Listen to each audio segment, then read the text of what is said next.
In part one of this program, I pointed out that river cruising in Europe is becoming more and more popular, and the reasons people like it. On a river cruise, you get on board, unpack, and don't see your suitcases again until the cruise is over. Unpacking only once is very convenient. The ship sails from town to town. You get to see everything important without moving from hotel to hotel. I started hosting European river cruises to raise funds for our public television stations. I've hosted over 30 cruises, and I'm still hosting them. I think that anything that any of us can do to help raise funds for public television is a step in the right direction.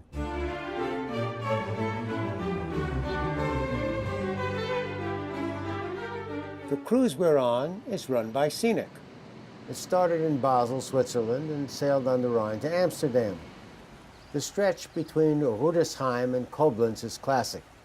It was the area that inspired the painters and poets of the Romantic period. To a great extent, the Romantic period was a reaction against the Industrial Revolution and the Age of Enlightenment.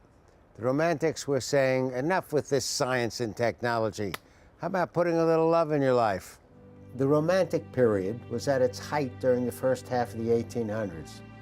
It was all about confronting nature and responding with intense emotion. It valued simple folk art and ancient customs. In Germany, nature was the thing, and the Rhine Valley was the place. It was during this period that the brothers Grimm wrote their fairy tales. And let me tell you, if you look at the original stories, they're pretty grim. In the first edition of Snow White, it was the mother who was the evil one. Things only softened up later when the stepmother became the evil one. Same with Hansel and Gretel. And the visit by the prince in Rapunzel, X-rated.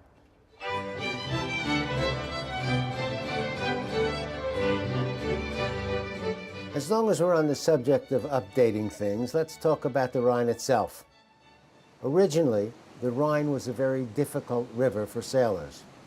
Lots of shallow spots, tight turns, hidden rocks, and long stretches between rest stops. Nevertheless, the Rhine was an almost perfect natural highway for commercial and recreational traffic. So the authorities cleaned it up, and today it can handle more traffic than Route 66.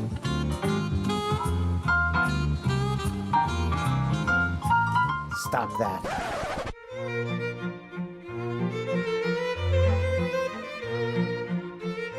For thousands of years, people have been using rivers as a primary means of transportation.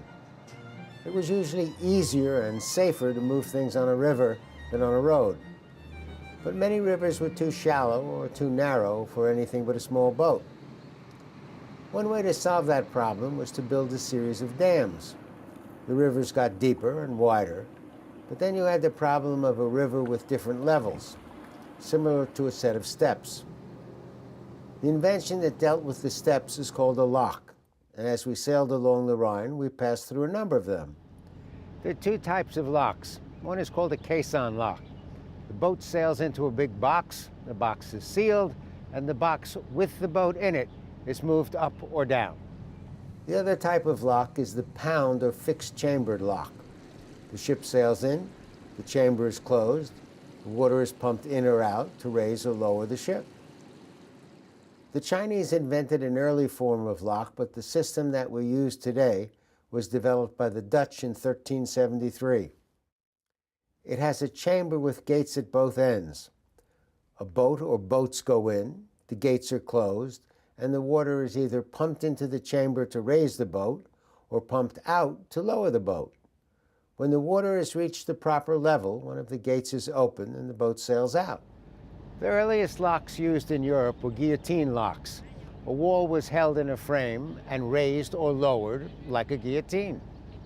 One day, Leonardo da Vinci took a break from painting the Mona Lisa and invented a new and improved lock. Stop that. The doors on Leonardo's locks were shaped like a V, so the pressure of the river actually helped keep them closed. In 1478, he built 6 of these locks, and they were very successful.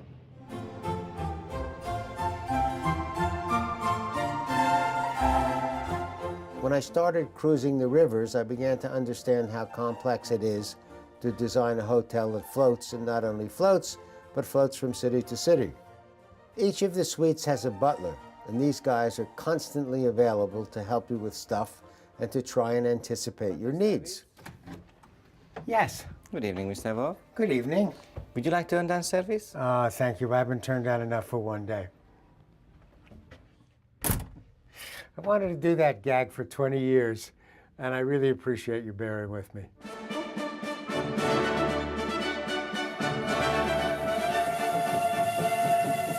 One of our stops was Breisach, on the edge of the Black Forest.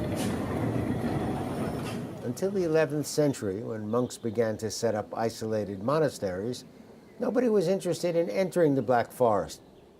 It had a reputation for being filled with thieves and wild man-eating boars and life insurance salesmen. But in the 1500s, farmers along the Rhine began to clear the land and move into the forest.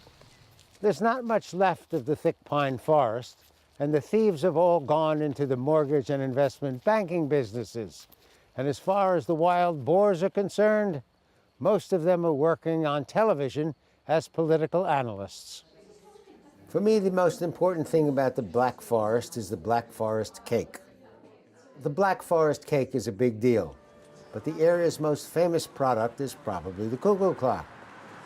During the 1600s, Black Forest woodcarvers started producing wooden clocks that were sold all over Europe, but there was nothing cuckoo about them.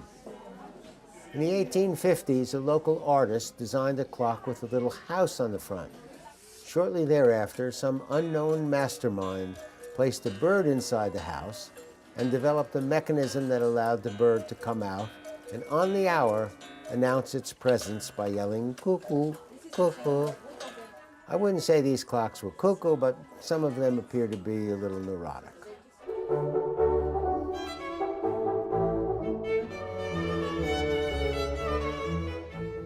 There are about 160 guests on this ship, and each day they are served breakfast, lunch, dinner, and afternoon and evening snacks. Preparing those meals on a level that meets the gastronomic demands of the passengers is not an easy task.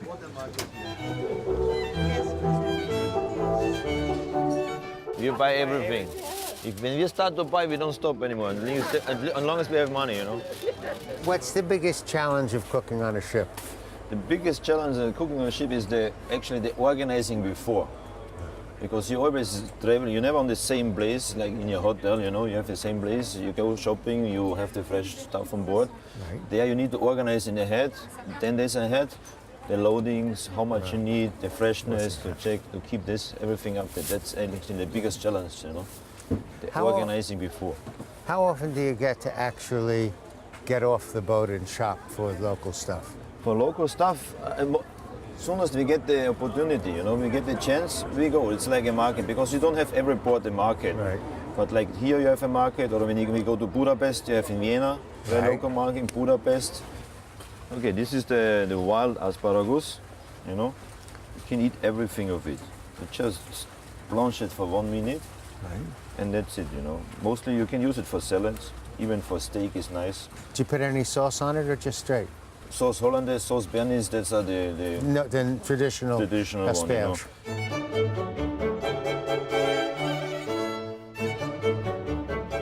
First we peel the asparagus, ching, because the skin is tough. Then we put it in water. We salt the water. We put the lemon in, and the most important thing is white bread. White bread is taking the bitter from the asparagus. In the meantime, we cook the asparagus around approximately 5 minutes. We make a sauce Hollandaise, egg yolk.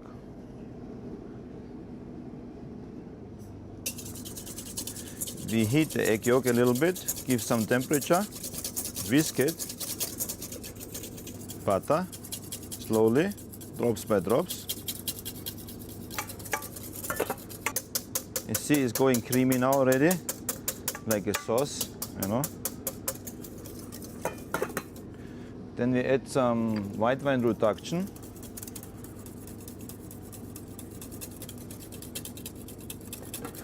Very careful, because if you're getting too high the temperature, the egg and the butter is separating again, and then we need to start by 0, you know. This we don't want to do. A little bit salt, pepper, and the hollandaise should be done. You know, for that we melt the butter. Then you test the asparagus is ready. Cook it down. We put the knife in, and when it's going very easily through, it's ready. Take the asparagus out of the water, straight in here.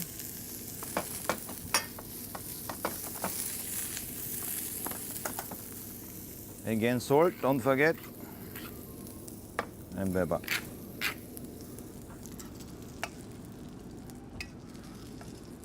One, two, three.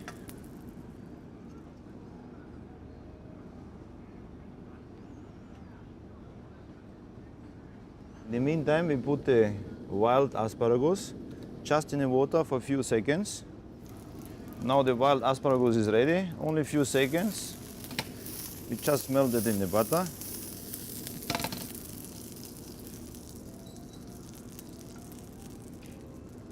Here we go. So here we go. We have the white asparagus and the wild and the white asparagus, prosciutto ham and sauce hollandaise. The cruise director told me that the ship offered 6 different ways of dining. There's the main dining room, where you can sit up straight. At the bar, you can lean forward. Thank you. You're welcome. Or you can have room service 24 hours a day, lying down. You can lounge on the sun deck and dine al fresco, whatever that means. Or you could stand up at the River Cafe, which is an all-day snack bar. Thank you, Peter. Portobello is the ship's Italian restaurant, so you can eat leaning to the right, like the Tower of Pisa.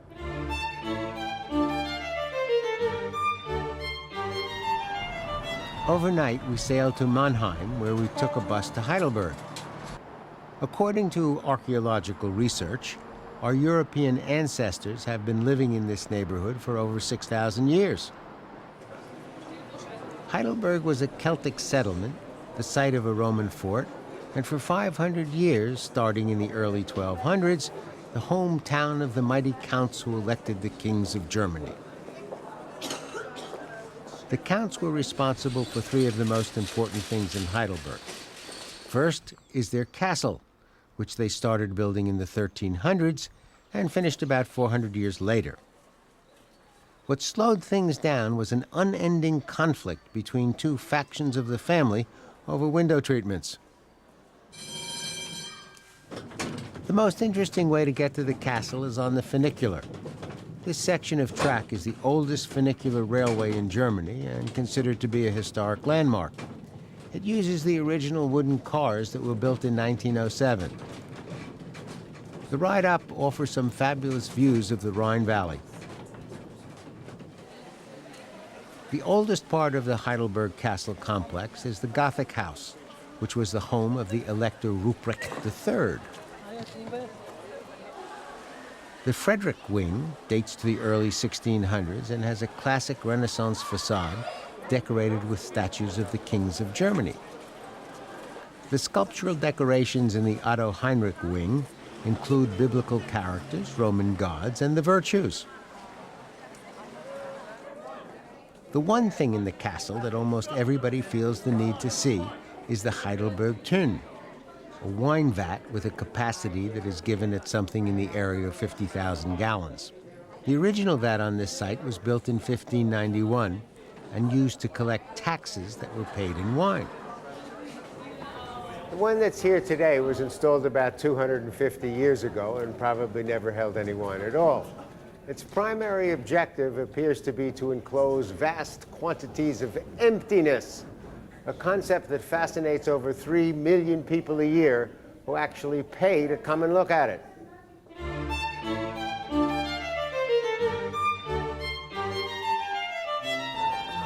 Our ship also took us to Strasbourg. Strasbourg is the capital city of the northeast region of France, known as Alsace. The city is crisscrossed by a network of canals that connect it to river systems that run throughout France. One of my favorite spots in Strasbourg is its Cathedral of Notre Dame. Construction got started on it in the 11th century, and it wasn't completed until the 15th century. It took 400 years to finish the job. And I am thoroughly convinced that the guys who are presently working on my house are direct descendants of the guys who took 400 years to build the cathedral. The cathedral, not my house, is made of red sandstone, and in spite of the many architectural styles that went into its construction, it holds together as a harmonious structure. The cathedral also has an astronomical clock that was originally built in the 1300s, and every day at 12:30 it presents a group of allegorical and mythological figures.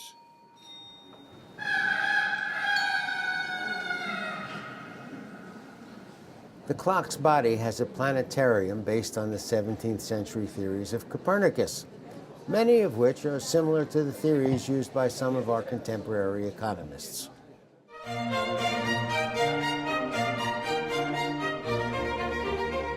While we were in Cologne, I tested a GPS pocket guide made for the ship. Turn it on, and it figures out where you are and what's around you that is interesting, and then it tells you about it.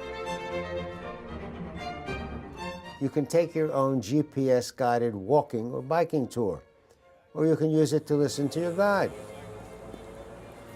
However, it has failed to mention that I am a block away from the Hoxenhaus Beer Hall, where they serve a great local beer known as Cologne Kulch. It comes in a small 8-ounce glass. The brewers in Cologne think that the small glass has a distinct advantage over their competitors in Bavaria, who use big steins to serve their beer. In the small glass, the beer stays fresher longer. The waitresses keep bringing you glasses until you've had enough. But they don't always know when you've had enough. So you put this little coaster on top of your glass, and that tells them that you're finished for the time being. Apparently, the scenic GPS guides are designed to address the more uplifting cultural aspects of the area. But don't worry, the bartender on the ship can fill you in on the finer points of local gastronomy.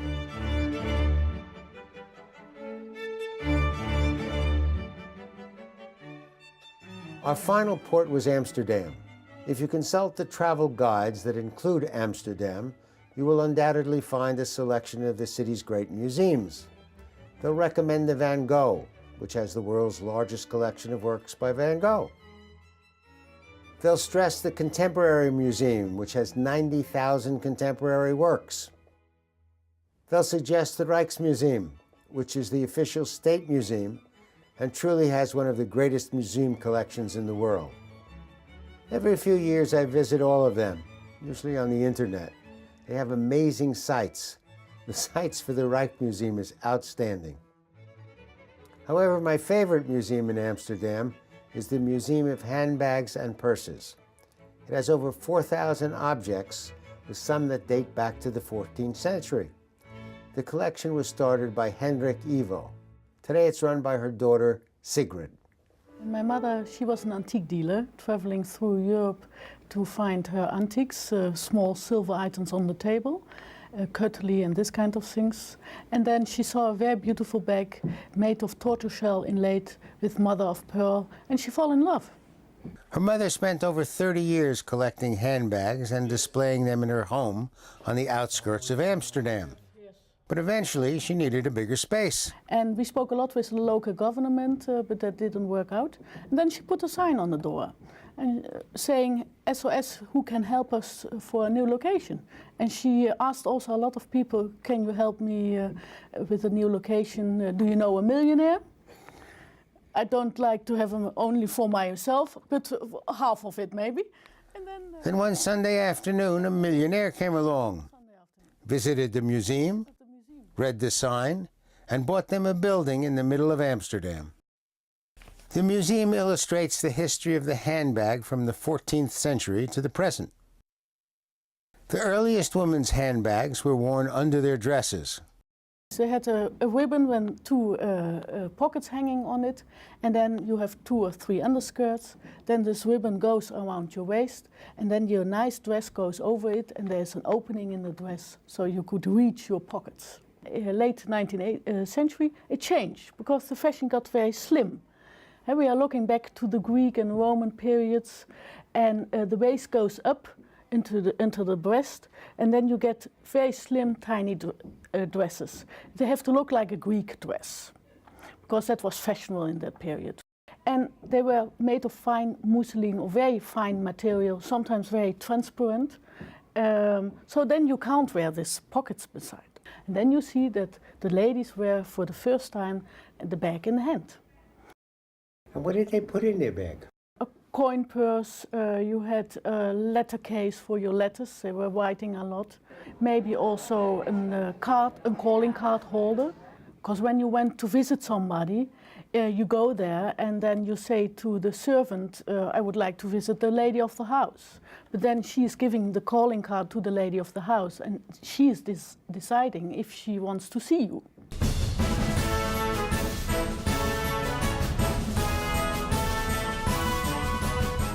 I've always wondered about the Queen of England. What does she have in her handbag? Cab fare? A Swiss Army knife? Keys to the palace? A lottery ticket? Inquiring minds need to know. She has never money with her. No, she has a lot of a camera, because she wants also to show where she is to her children and grandchildren. A lipstick. She has a powder compact, because that was given by her husband 50 years ago, 60 years ago. Sometimes for her dogs things, because she likes her dogs.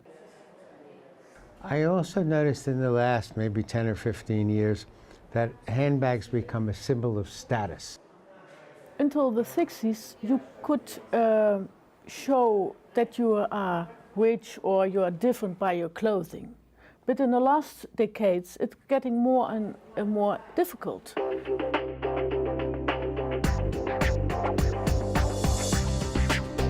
Because what we see on the fashion show in Paris or Milan or New York, you can buy it a little bit later in the shops, and you can buy it expensive or cheap. It's copied or well. So it's very difficult to be different.